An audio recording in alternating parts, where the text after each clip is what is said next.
There is a point where money stops feeling urgent.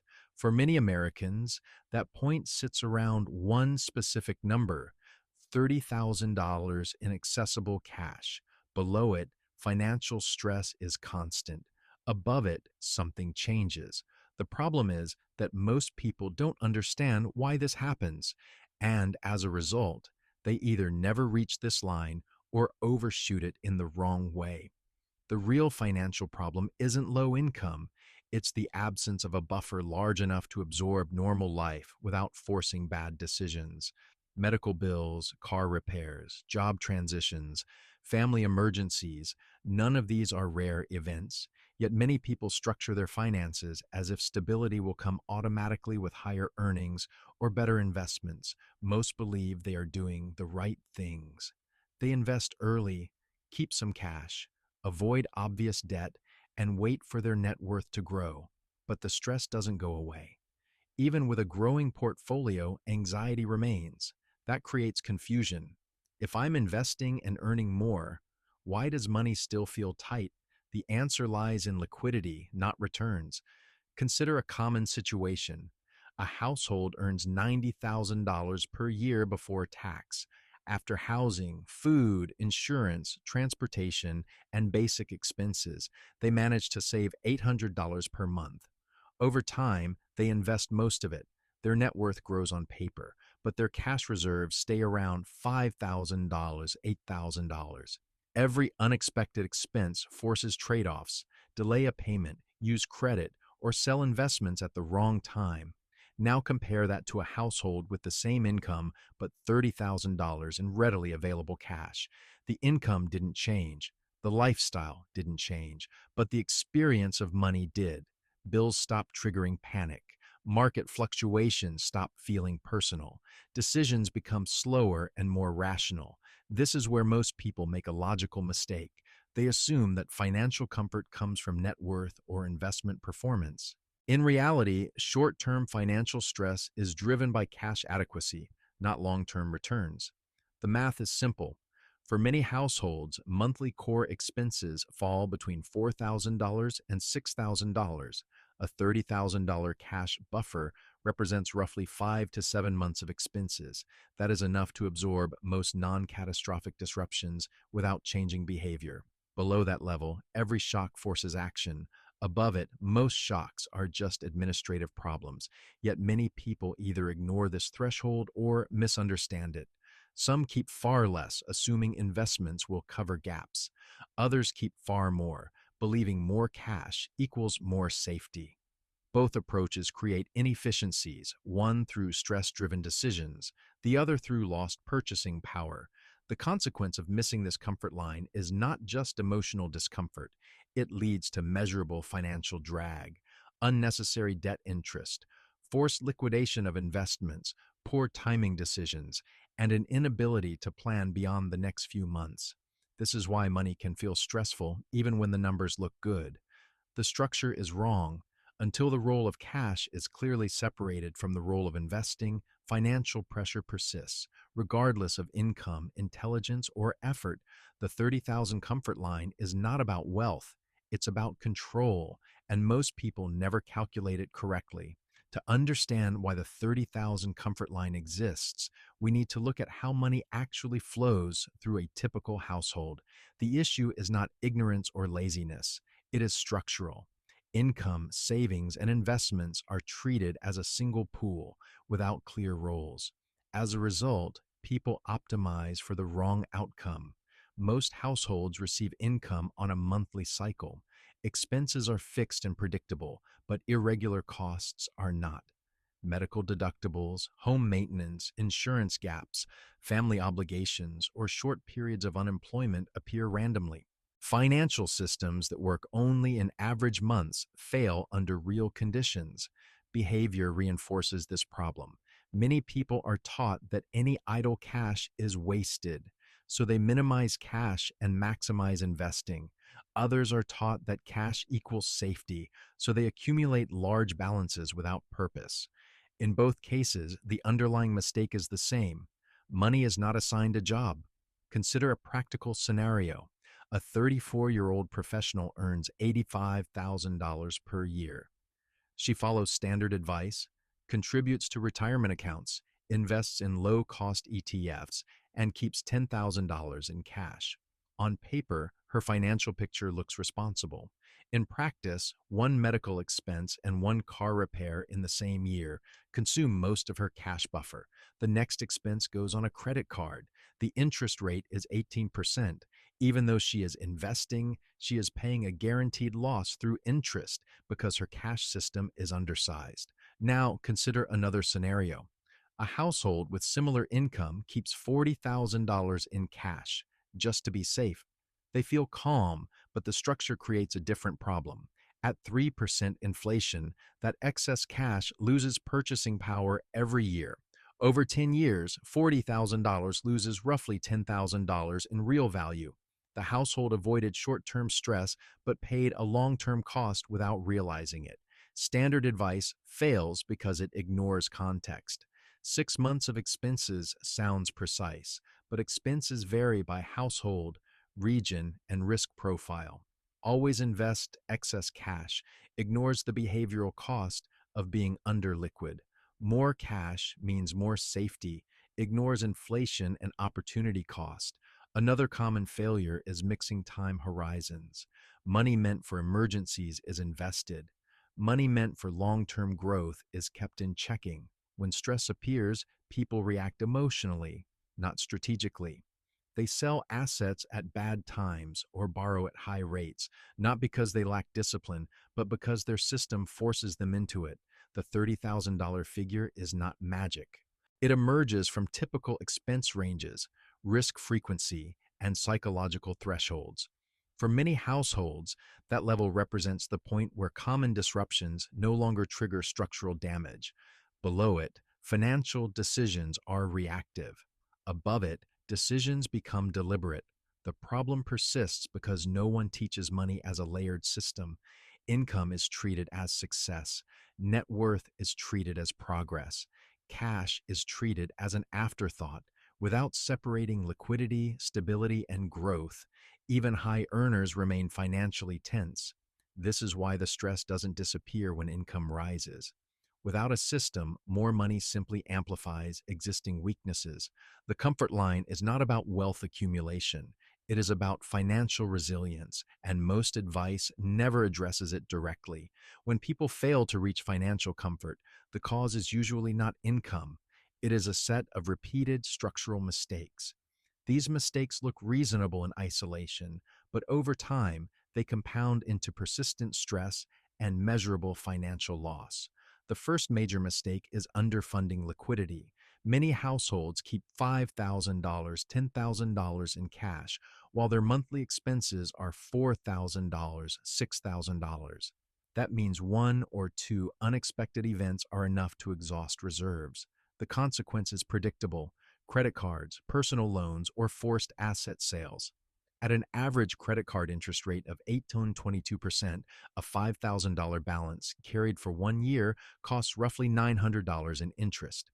Over 10 years, repeating this cycle even occasionally can easily cost $10,000, $15,000 in pure interest, money that produces no value. The second mistake is treating investments as a backup emergency fund. Selling investments to cover short-term needs is expensive, even when markets are rising. Capital gains taxes reduce net proceeds. More importantly, timing risk matters. If investments are sold during a downturn, losses become permanent. A portfolio expected to earn 6% annually over 20 years can lose more than 30% of its future value if capital is removed during early negative periods. This is not theoretical. It is a well-documented effect of interrupted compounding. The third mistake is over-accumulating cash without purpose. Holding $50,000, $70,000 in low-yield accounts may feel safe, but it creates a long-term drag. At 3% inflation, $60,000 loses approximately $18,000 in purchasing power over 10 years. Over 20 years, the loss approaches $30,000. This is not visible as a transaction, but the outcome is real: reduced future options and lower financial flexibility. The fourth mistake is assuming higher income solves these issues. It does not. A household earning $150,000 with $8,000 in monthly expenses and $10,000 in cash is more fragile than a household earning $70,000 with $30,000 in reserves. Income increases scale mistakes if structure does not change. Stress follows decisions, not salary. To illustrate this, compare two simplified scenarios over 15 years. Household A earns $90,000, saves aggressively into investments, and keeps minimal cash. Household B earns the same, builds a $30,000 cash buffer first, then invests consistently. Household A experiences periodic withdrawals, debt usage, and poor timing. Household B avoids these costs. Even with identical market returns, Household B ends with higher usable wealth and significantly lower stress. The long-term consequence of these mistakes is not financial collapse. It is stagnation. Progress feels slow. Money feels tight despite effort. Every decision carries urgency. Over 5 years, this results in friction and inefficiency. Over 10 years, it produces lost compounding and accumulated costs. Over 20 years, it often means reaching midlife with assets, but without confidence. The critical point is this: none of these outcomes are caused by low income. They are caused by misallocated roles for money. Cash, investments, and income each serve different functions. When those functions are blurred, even disciplined people make costly decisions. The $30,000 comfort line exists because it separates reactive finance from intentional finance. Missing it is not a failure of discipline, it is a failure of structure. The solution to persistent financial stress is not higher returns or more complex investing. It is a clear system that separates money by function and time. The 30,000 comfort line works because it defines a boundary between stability and growth. The practical solution has three components, each with a specific role. The first component is a dedicated liquidity buffer. This is cash that exists for one reason only: to absorb normal disruptions without changing behavior. For many households, $30,000 represents roughly 5 to 7 months of core expenses.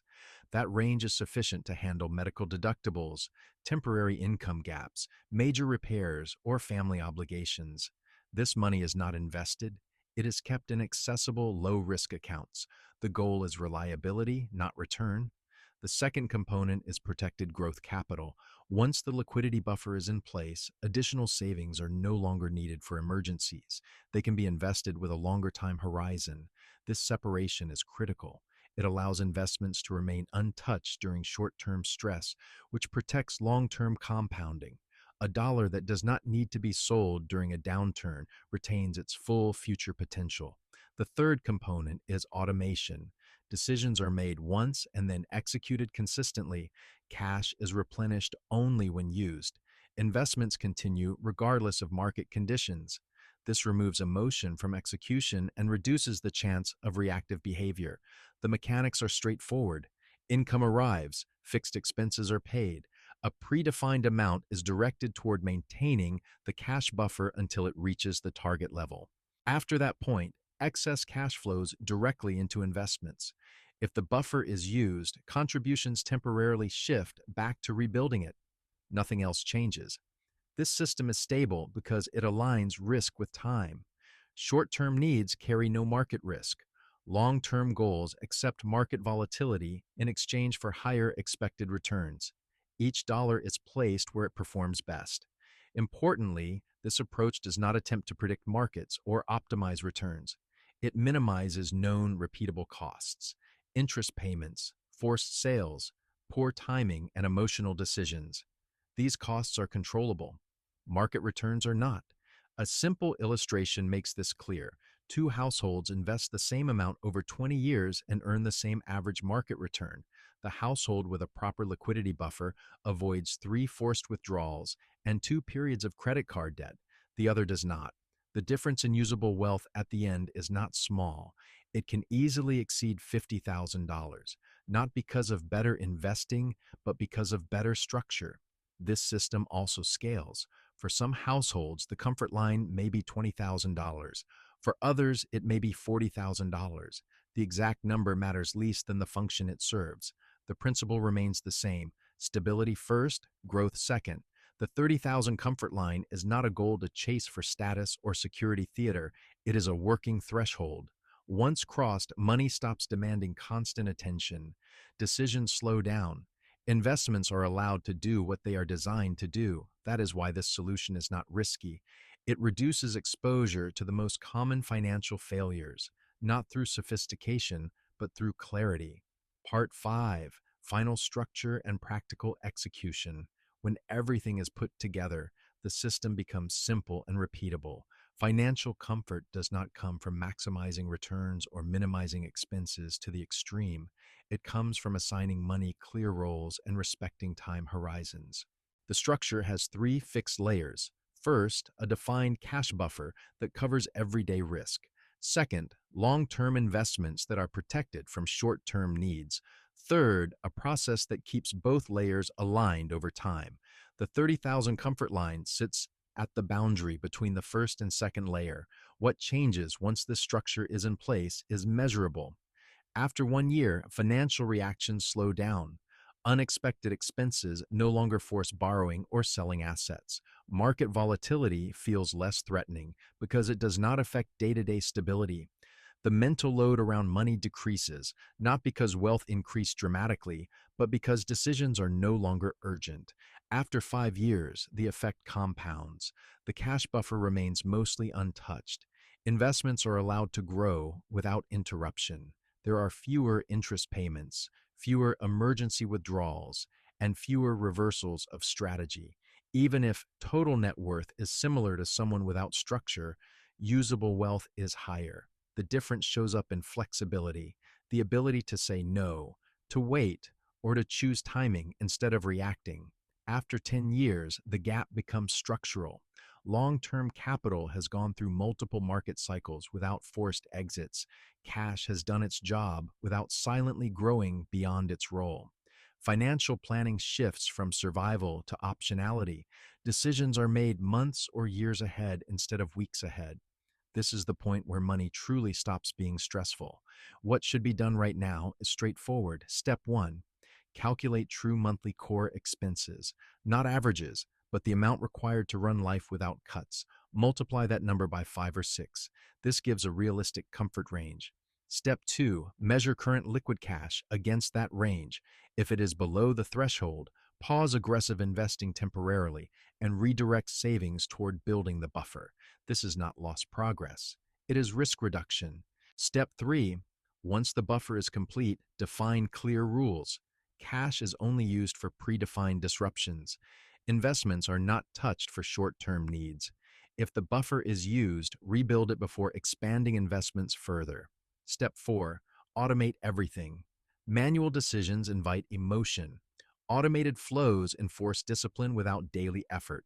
Step 5: review once per year, not monthly. The system should be boring. If it feels exciting, it is probably fragile. The key conclusion is simple, but often overlooked. Financial stress is rarely caused by insufficient income.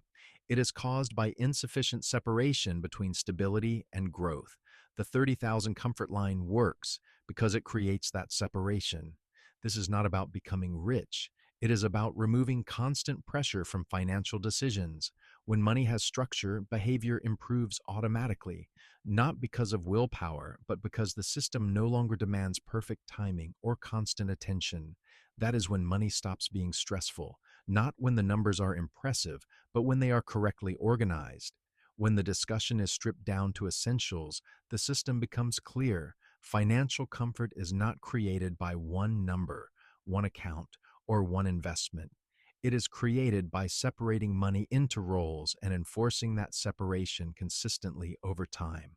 The $30,000 comfort line is simply the most common point at which this separation starts working in practice. The complete structure has three elements. First, a defined liquidity layer. This is cash reserved exclusively for stability. Its size is based on real monthly expenses, not income or net worth. For many households, 5 to 6 months of core expenses results in a figure close to $30,000. This money is not optimized, it is not invested. Its function is to prevent forced decisions. Second, a growth layer. Once the liquidity threshold is reached, additional savings are no longer required to handle short-term disruptions. They can be invested with a long time horizon. This layer accepts market volatility because it is insulated from daily financial needs. Its effectiveness depends on consistency, not timing. Third, a simple operating rule. If liquidity is used, it is rebuilt before growth is expanded further. This rule keeps the system intact without constant oversight. What changes over time is predictable. After 1 year, the immediate effect is behavioral. Unexpected expenses no longer create urgency. Credit cards are used less, if at all. Investment decisions are not interrupted by short-term needs. Money requires less attention because fewer decisions are forced. After 5 years, the benefits become structural. The liquidity layer remains stable while the growth layer compounds without withdrawals. Costs that usually go unnoticed, interest payments, missed market recoveries, poor timing, are largely avoided. Financial progress becomes smoother, even if income has not changed. After 10 years, the difference is decisive. Long-term assets have grown through multiple cycles without disruption. Cash has fulfilled its role without expanding unnecessarily. Planning shifts from managing risk to allocating opportunity. At this stage, money no longer dictates behavior, it supports it. The actions required to implement this are straightforward. First, calculate true monthly core expenses. Exclude discretionary spending. Focus on what must be paid to maintain normal operations. Multiply that number by 5 or 6 to define a realistic liquidity target. Second, measure current liquid cash against that target. If it falls short, redirect savings toward building the buffer. This is a structural correction, not a setback. Third, once the buffer is complete, set automatic investment flows. Do not optimize aggressively. Focus on consistency. Fourth, define usage rules in advance. Liquidity covers disruptions. Investments are not touched for short-term needs. If the buffer is reduced, rebuilding it becomes the temporary priority. Fifth, review the system annually, not monthly. Frequent adjustments introduce noise. The system should remain stable unless expenses or life circumstances change materially. The key takeaway is precise. Financial stress persists not because people earn too little, but because money is asked to do conflicting jobs at the same time. The 30,000 comfort line works because it resolves that conflict. This approach does not promise exceptional returns. It does not rely on forecasts. It reduces known, repeatable errors. That is why it is effective. Money stops being stressful when it is organized correctly, not when it looks impressive, but when it functions as intended.